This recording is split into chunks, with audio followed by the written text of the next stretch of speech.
Great game Pakistan में खुशामदीद।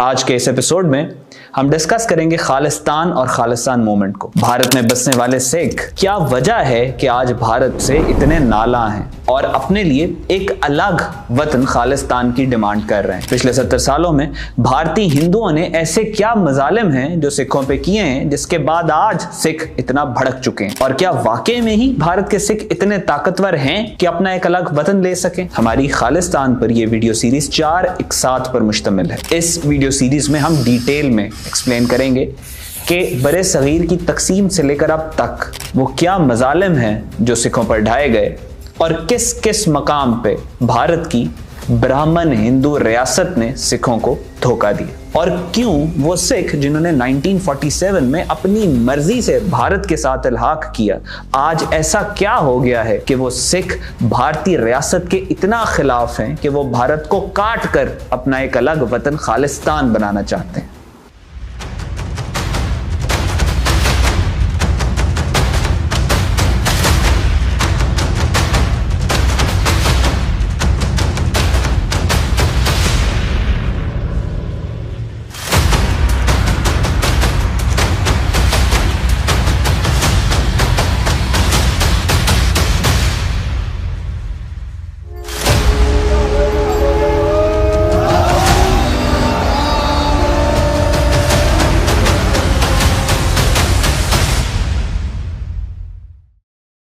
पिछले 2000 साल में अगर आप बरे सगीर की तारीख को देखें तो ये चीज वाज़ेह हो जाएगी कि हिंदुस्तान कभी भी एक मुल्क नहीं था। यहाँ सैकड़ों राजे महाराजे अपनी अपनी रियासतों पर हुकूमत करते थे और बरे सगीर पर कभी भी हिंदुओं की मरकजी हुकूमत कायम नहीं हो सकी। जैसा कि कायदे आजम ने भी फरमाया है कि India is neither a nation nor a country, it's a सब कॉन्टिनेंट ऑफ नेशनैलिटीज। हिंदुस्तान को एक रियासत के तौर पर पहली मरकजी हुकूमत उस वक्त मिली जब शहाबुद्दीन गौरी ने पहली दफा दिल्ली को फतह किया, और उसके बाद 1000 साल तक हिंदुस्तान पर मुसलमान हुकूमत करते रहे।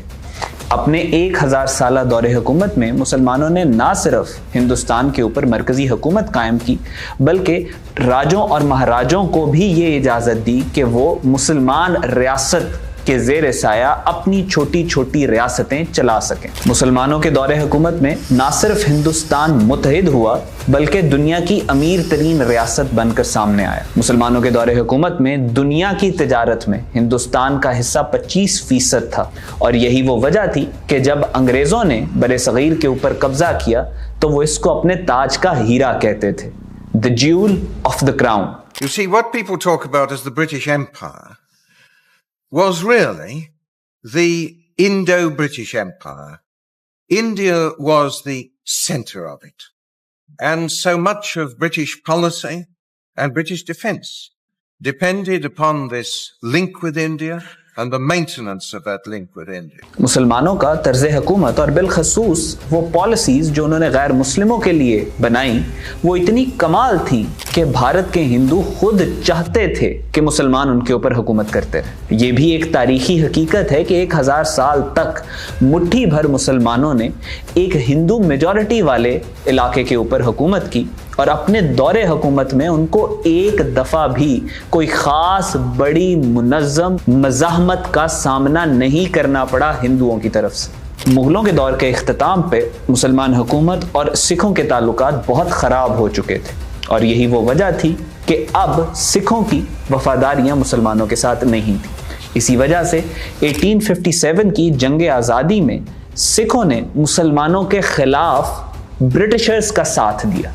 19वीं सदी में जब अंग्रेज हिंदुस्तान पर अपना कब्जा जमा रहे थे तो पंजाब से लेकर पेशावर तक सिखों की हुकूमत थी। सिखों और अंग्रेजों की आपस में बहुत लड़ाइयां भी हुई, मगर बिलाखिर अंग्रेजों ने पंजाब फतेह कर लिया, और आने वाले वक्त में सिखों और अंग्रेजों के ताल्लुकात बहुत बेहतर हो गए। By the early 20th century, the Sikhs' homeland, Punjab, was providing over half the troops used in the British Indian Army, despite Sikhs making up just 1% of the country's population. And with the onset of the First World War, Britain found it had a useful new source of war conscripts.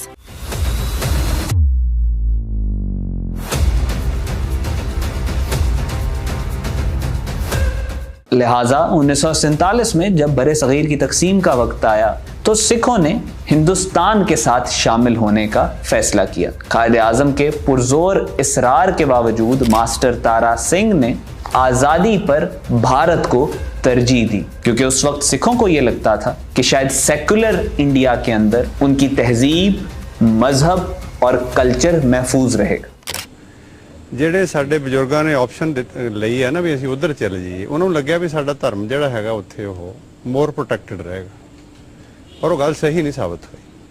तकसीम से पहले बरे-सगीर पाको हिंद में सिखों की आबादी का तनासुब 1% था और इसमें से भी ज्यादातर सिख आबादी पंजाब में रहती थी। जब बरे-सगीर की तकसीम हुई तो पंजाब की भी तकसीम हुई और सिखों की अक्सरियत भारतीय पंजाब में रुक गई। इसी दौरान सिखों ने मुसलमानों से सदियों पुराना इंतकाम लिया और पंजाब का वो हिस्सा जो भारत के साथ शामिल हुआ वो पाकिस्तान आने वाले मुसलमानों के लिए सबसे बड़ी कत्लगाह बन गई। लाखों मुसलमानों को कत्ल किया गया, हजारों बच्चियों को अगवा करके बाजारों में फरोख्त किया गया, बच्चों को ज़िबा किया गया।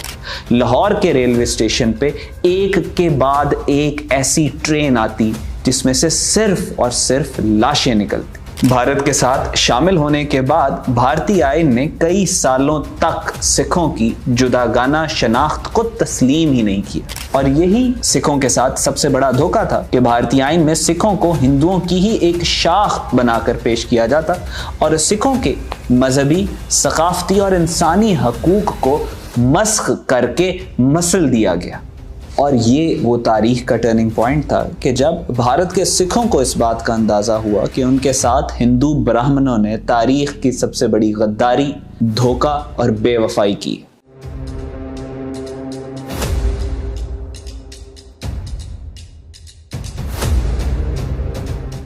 हालांकि जवाहरलाल नेहरू ने सिखों को पार्टीशन से पहले ये यकीन दिलाया था कि पार्टीशन के बाद सिख भारत के साथ एक नीम आज़ाद रियासत की हैसियत में रहेंगे। नेहरू के ये अल्फाज हैं, The brave Sikhs of Punjab are entitled to special consideration. I see nothing wrong in an area and a setup in the north where the Sikhs may also experience the glow of freedom.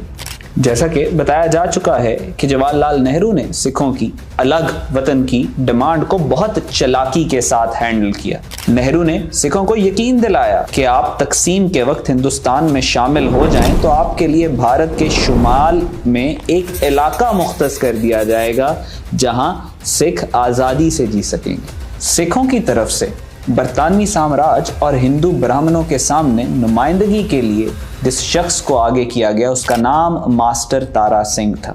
Master Tara Singh बजाते खुद एक इंतहाई मुतनाज़ा शख्सियत थी और यही वो शख्स है जिसने सिखों की ब्राह्मण हिंदुस्तान के साथ इल्हाक की राह को हमवार किया। कायदे आज़म ने बार बार मास्टर तारा सिंह को यह मशवरा दिया कि वो एक अलहदा मुल्क की डिमांड करें, ब्राह्मण हिंदुओं के साथ इल्हाक न करें। कायदे आज़म के वो मशहूर ज़माना मशवरे और वो अल्फाज आज हर्फ ब हर्फ सच साबित हो रहे हैं कि जब कायदे आज़म ने सिखों को ये कहा था कि आपने हिंदू ब्राह्मणों को महकूम देखा है, जब आप इनको इक़्तिदार में देखेंगे तो ये इंतहाई तबाहकुन बन के आपके सामने आएंगे। जे सिख 12-13% आबादी का सी सिख स्टेट का कानसैप्ट जिहड़ा वो पाकिस्तान नूं रोकण दे लई कांग्रेस इस्तेमाल कर रही सी, इसलिए वो मास्टर तारा सिंह नूं भी मिले। उस दे लई ईवन पटियाले दे विच उस वेले यादविंदर सिंह महाराजा नूं भी मिले। लियाकत अली, वो लियाकत अली नहीं जिहड़ा कायदे आज़म दे नाल सी और बाद प्राइम मिनिस्टर बने, ईवन पटियाला स्टेट का जिहड़ा मुखी सी वो भी लियाकत अली करे, उहदे नाल भी मिले। और खुशवंत सिंह दे प्यो सर सोभा सिंह जिहड़ा कि दिल्ली का बिल्डर सी और खुशवंत सिंह दे ਵਿਆਹ 'ਚ ਵੀ ਕਾਇਦੇ ਆਜ਼ਮ ਸ਼ਾਮਲ ਹੋਏ। ਇਹ ਜਿਹੜੇ ਸ਼ਬਦ ਨੇ ਉਹ ਸਰ ਸੋਭਾ ਸਿੰਘ ਦੇ ਨਾਲ ਡਾਇਲੌਗ ਹੈ ਜਿਹੜਾ ਸਰ ਕਪੂਰ ਸਿੰਘ ਨੇ ਮੈਂਸ਼ਨ ਕੀਤਾ, ਜਿਹਦੇ ਕਾਇਦੇ ਆਜ਼ਮ ਨੇ ਕਿਹਾ ਕਿ we Sikhs are politically naive, they have seen Hindus as the co-slaves, but when they will see them as the rulers, they will see their true face, when Hindus will be the masters and Sikhs will be the slaves. Master Tara Singh के बारे में सिख भी ये तस्लीम करते हैं कि ये शख्स सिखी के भेस में ब्राह्मणों का एक एजेंट था, क्योंकि मास्टर तारा सिंह की परवरिश एक हिंदू ब्राह्मण घराने में हुई। ਸੋ ਮਾਸਟਰ ਤਾਰਾ ਸਿੰਘ ਆਪਣੇ ਪਰਿਵਾਰ ਇੱਕ ਸਹਿਜਧਾਰੀ ਪਰਿਵਾਰ ਤੋਂ ਸੀ, ਮੋਨੇ ਸੀ। ਉਹਨਾਂ ਦੀ ਮਦਰ ਜਿਹੜੀ ਹੈ, ਉਹਨਾਂ ਦੇ ਮਾਂ ਜਪਜੀ ਸਾਹਿਬ ਦਾ ਪਾਠ ਕਰਨ ਵਾਲੇ ਸੀ। ਉਹਨਾਂ ਦੀ ਭੂਆ ਨੇ ਉਹਨਾਂ ਨੂੰ ਸਿੱਖੀ ਵਾਲੇ ਪਾਸੇ ਤੋਰਿਆ ਸੀ।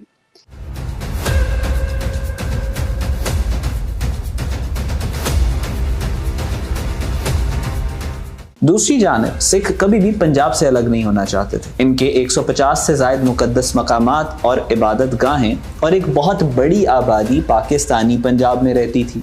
जैसा कि अमृतसर में सिखों का गोल्डन टेम्पल है, तो पाकिस्तानी पंजाब में गुरुद्वारा करतारपुर साहिब और ननकाना साहब जैसे इनके अजीम मुकद्दस मकामात मौजूद हैं। लेकिन हिंदू ब्राह्मणों और मास्टर तारा सिंह की गद्दारी की वजह से बहुत चालाकी से नेहरू ने सिखों को इंडिया के साथ शामिल होने पर मजबूर किया। बड़े सगीर पाको हिंद की तकसीम के बाद जब सिखों ने यह देखा कि उनसे किए हुए वादे पूरे नहीं हो रहे, तो सिखों ने बहुत शिद्दत के साथ भारतीय हुकूमत के ऊपर दबाव डालना शुरू किया। लेकिन भारत की ब्राह्मण हिंदू हुकूमत भला सिखों को खुद मुख्तारी क्यों देगी? इसीलिए हुकूमत ने हीले बहाने और मुसलसल टाल मटोल से काम लिया। यहाँ तक कि 1956 में जवाहरलाल नेहरू, जो कि उस वक्त भारत का वजीर आजम था, उसने लैंड रीऑर्गेनाइजेशन एक्ट जारी किया, जिसके मुताबिक पूरे भारत को लसानियत की बुनियाद के ऊपर तकसीम किया जाने लगा। जैसा कि तेलुगु जुबान बोलने वालों के लिए आंध्र प्रदेश की रियासत बन गई, मराठी बोलने वालों के लिए महाराष्ट्र की रियासत बन गई। जाहिर है सिख क्योंकि पंजाबी बोलते थे, सिखों ने भी फिर ये डिमांड की कि जुबान की बुनियाद पे उनको भी एक अलहदा रियासत बना दी जाए। मगर भारतीय रियासत ने सिखों की ये जायज़ डिमांड मानने से भी इनकार कर दिया। जब सिखों की ये जायज़ डिमांड मानने से भी इनकार कर दिया, तो पहली दफ़ा सिखों के अंदर भारतीय ब्राह्मणों को लेकर एक खौफ और इनसिक्योरिटी वाज़े नजर आने लगी। Of old Delhi, a pitched battle between Hindus and Sikhs. The cause, the Congress Working Committee's recommendation to form a separate Sikh state to be called Punjabi Suba.